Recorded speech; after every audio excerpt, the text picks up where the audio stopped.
Oga, park this car and bring your papers. The day I was arrested as Commissioner of Police. As Commissioner of Police, Lagos State Command back then, my Saturdays usually started at 10 a.m. On this particular day, I had a 10 a.m. official appointment, but I woke up early by 6 a.m. and decided to get to the office ahead of time. Driving my Jeep through Herbert McCauley, I chose to check on policemen on duty. This was part of my style. I personally visited divisions and police posts under my command to have a first-hand assessment of their work. At one checkpoint, the policeman on duty stopped me. "Oga, park this car." Then Constable approached after I managed to park. "Good morning, young man. Where are you going in your father's Jeep?" He asked for my particulars and my name. I told him, "My name is Brown." He then insisted I show my ID to prove it. Playing along, I asked him to show me his ID first. He didn't have one. He called his team leader, a sergeant, who also demanded my ID. I insisted he show me his first. Eventually, they decided to take me to the station.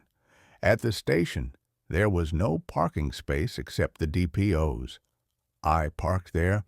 The constable shouted at me not to park in the DPO's space. Inside, they took me to an Assistant Superintendent of Police, ASP. The ASP, in shorts, ordered me to come in.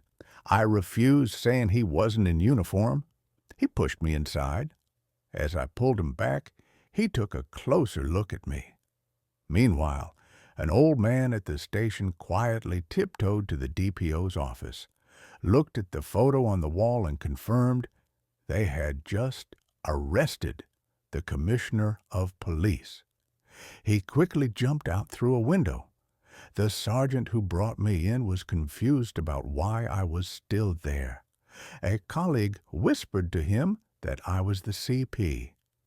His face dropped instantly. The ASP in shorts also jumped out through a window. Not long after, the area commander called me. I learned that the DPO, the ASP, and those involved were already in the cell awaiting my decision. My anger came from the fact that just a week earlier I had cautioned that same station about their conduct. But in the end, I released them. By Monday, over 100 families came to my office crying and begging.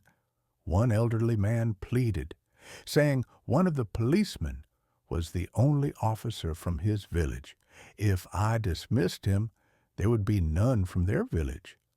I realized that dismissing one officer meant affecting 30 families, because each officer had parents, siblings, and dependents.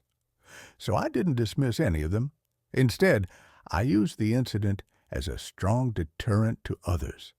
Lesson: leadership is not always about punishment. Sometimes mercy speaks louder and teaches a deeper lesson.